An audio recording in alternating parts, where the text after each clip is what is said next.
9, 15 y 16, en tus mandamientos meditaré, consideraré tus caminos, me regocijaré en tus estatutos, no me olvidaré de tus palabras. Ahora bien, el salmista era poeta y pensador, podía escribir con bellas palabras los pensamientos inspirados de Dios. Dios le había dado la facultad de emplear las palabras con elocuencia y belleza. Él se había perfeccionado en ese don.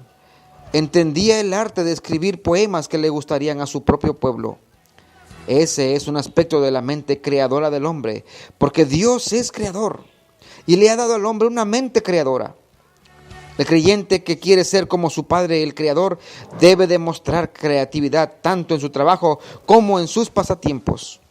Cuando Moisés levantaba la tienda o la carpa sagrada, el tabernáculo, Dios le dio ayudantes especiales. Eran hábiles artesanos y artífices. Con respecto a uno de ellos nos dice la Biblia, Éxodo 35:31, y lo ha llenado del Espíritu de Dios en sabiduría, en inteligencia, en ciencia y en todo arte. La habilidad para narrar cuentos, hablar bien, componer poemas, entonar canciones, pintar cuadros, hacer diseños, tallar la madera o cincelar la piedra, escribir un drama o representar en él, explicar las Sagradas Escrituras con sencillez y corrección, ver qué labores se necesitan realizar y saber hacerlas, todo ello es un don del Espíritu de Dios. Y a nosotros se nos ha otorgado dones para usar y desarrollar para gloria de Dios y el bien de la iglesia. Ahora la pregunta es, ¿qué dones posee usted? ¿Conoce los cantos y poemas que son patrimonio de su pueblo? Estudie más y pídale a Dios que le ayude a crear buenas canciones y poemas. ¿Puede tocar un instrumento musical? Practique con ahínco o con conciencia. La buena música glorifica a Dios. Quizá ha llegado el momento de estudiar a fin de crear nueva música en su cultura. La iglesia de su país necesita himnos que le hablen al pueblo mediante una música y poesía que entiendan. Recuerde lo que dijo Pedro sobre la mayordomía. Cada uno, según el don que ha recibido, ministrelo a otros como buenos administradores de la multigracia y de la multiforme gracia de Dios. Primera de Pedro 4:10.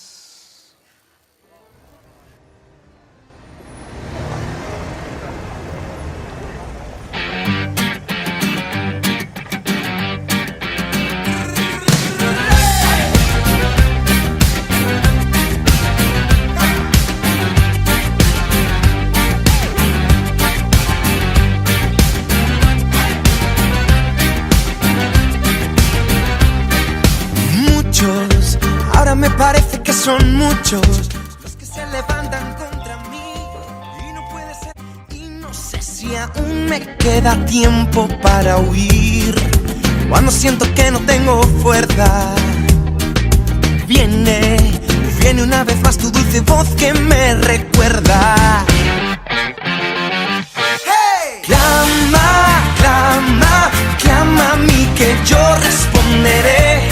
Solo ten fe, no hay nada que no puedo hacer. Clama, clama, clama que yo pelearé por ti. No morirás aquí, tan solo clama a mí. ¡Hey!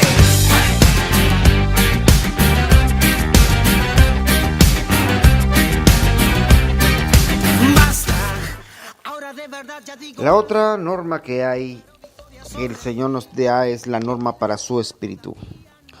Cuando Jesús era niño, la gracia de Dios era sobre él. Jesús creció hasta llegar a ser hombre y Dios se complacía en él. Durante su bautismo, una voz procedente del cielo dijo: Tú eres mi Hijo amado, en ti tengo complacencia. No solamente había crecido Jesús en sabiduría humana y fortaleza hasta llegar a ser hombre, sino que también había desarrollado su comprensión de los caminos de Dios. Sabía que era el Hijo de Dios. Sabía también lo que Dios quería que él hiciera. Estaba preparado en todo para realizar lo que Dios le había dicho. En otras palabras, agradaba a Dios. Cuando sus enemigos pusieron en tela de juicio su identidad, Jesús les dijo que algún día lo sabrían, y él añadió: Cuando hayáis levantado al Hijo del Hombre, entonces conoceréis que yo soy, y que nada hago por mí mismo, sino que según me enseñó el Padre, así hablo. Porque el que me envió conmigo está. No me ha dejado solo el Padre, porque yo hago siempre lo que le agrada. Juan 8, 28 y 29. El Señor Jesucristo no dijo ni hizo nada que no procediese de un mandamiento que Dios le había dado. Por esta razón, estaba siempre seguro de la presencia y aprobación de Dios en cada palabra o acción, aprendiendo la voluntad de Dios, y procedió según ella aun cuando fuese difícil. Recordemos su oración en Getsemaní, que dijo en Mateo 26, pero no sea como yo quiero, sino como tú. El crecer en el favor divino procede del aprender a decir sinceramente esa oración. Constituye hallar los caminos de Dios para todos sus hijos y ponerlos en práctica. Constituye descubrir la voluntad especial de Dios para su vida y proceder según esa voluntad.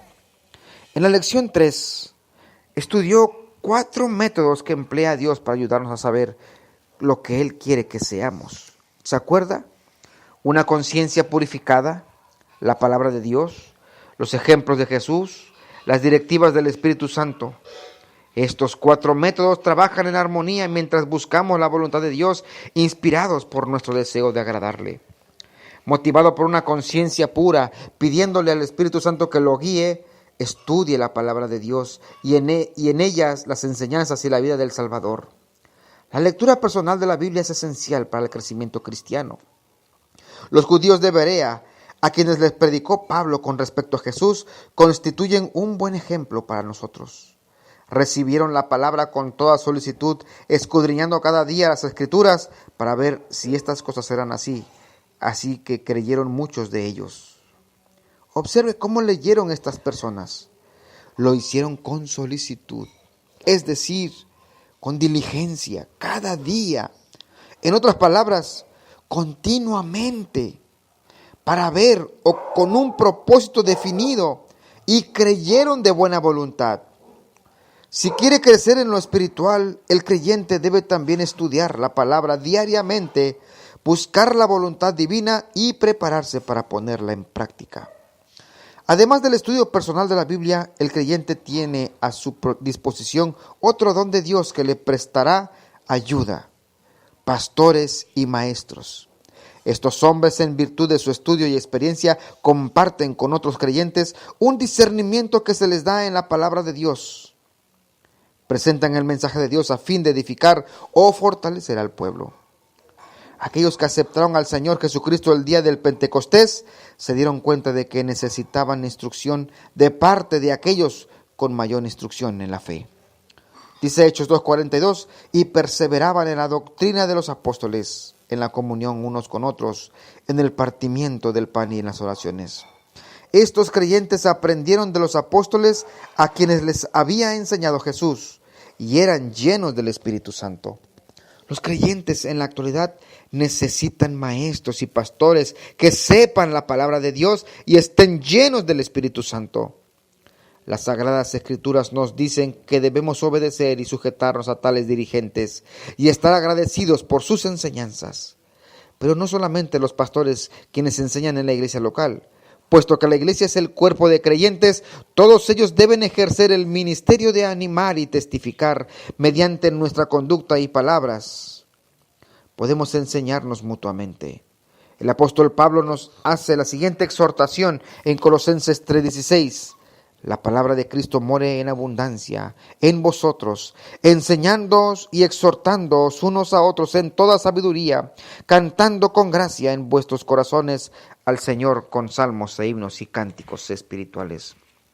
Cuando los creyentes se reúnen, pueden compartir sus conocimientos acerca del camino de Dios. Un impresionante ejemplo bíblico de lo que acabamos de decir se relaciona con el talentoso predicador Apolos. Aunque sabía las Sagradas Escrituras y los hechos acerca de Jesús, al parecer no estaba lleno del Espíritu Santo. De manera que Priscila y Aquila le tomaron aparte y le expusieron más excelentemente el camino de Dios. El ministerio de Apolos fue transformado en virtud de este acto de compartir. Es importante observar también la humildad de Apolos. tenía un espíritu dispuesto a aprender. Aceptó las instrucciones que le impartieron otros, aunque era un predicador importante y elocuente. Si nos oponemos a la enseñanza, no aprenderemos de la palabra de Dios ni de los que otros puedan enseñarnos. Debemos estar preparados para obedecer. Debemos desear sinceramente seguir los caminos de Dios. ¿Recuerda usted la ilustración del manual de reparaciones con que comenzamos esta lección? Qué tonto sería si leyera el manual y luego me negara a hacer lo que él dice. Podríamos decir lo mismo de la palabra de Dios. Para agradar a Dios, para alcanzar su favor, tenemos que obedecerle, así como lo hizo nuestro Señor Jesucristo. Por mucho que hayamos crecido y viviendo para Dios, la Biblia nos dice que aún queda lugar para el crecimiento. Os rogamos y exhortamos en el Señor Jesús, que de la manera que aprendisteis de nosotros, como os conviene conduciros y agradar a Dios, así abundéis más y más. Primera de Tesalonicenses 4:1.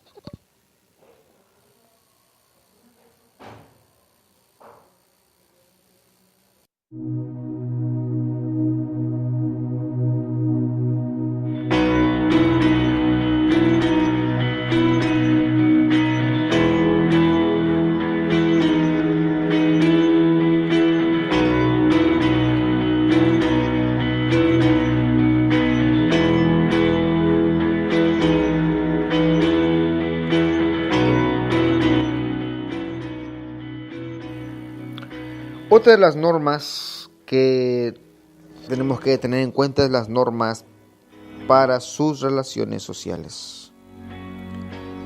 Jesús era un hombre popular entre la gente. Las madres traían a sus hijos para que el Señor los tocase. Los hombres dejaban sus casas y trabajos para seguirle durante su ministerio. Aunque tenía muchos enemigos, no fue porque fuese cruel, o orgulloso, o malvado.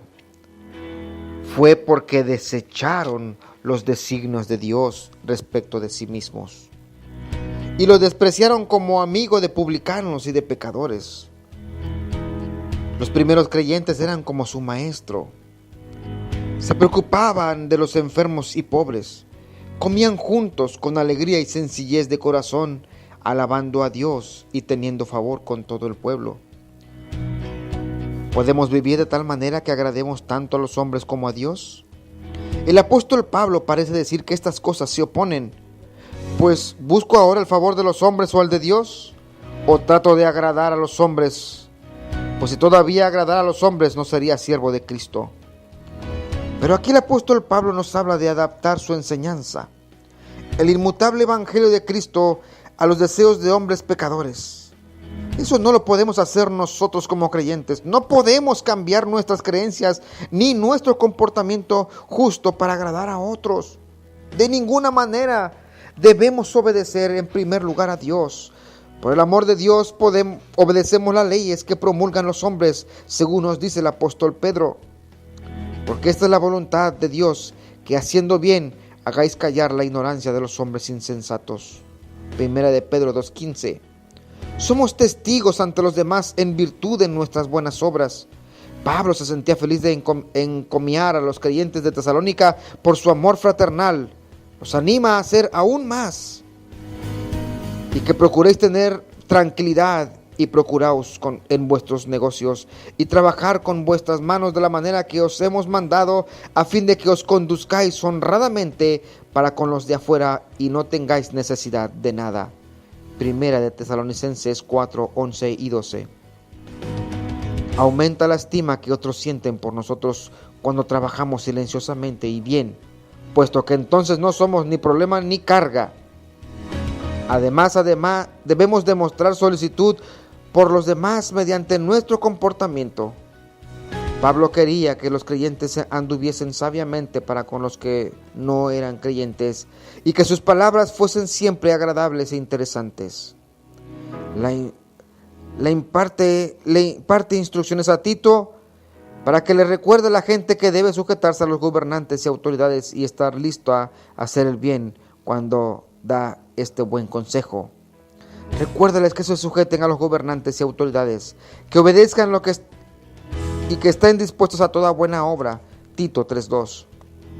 Pablo establece un contraste entre la vida que vivimos ahora y la que vivimos antes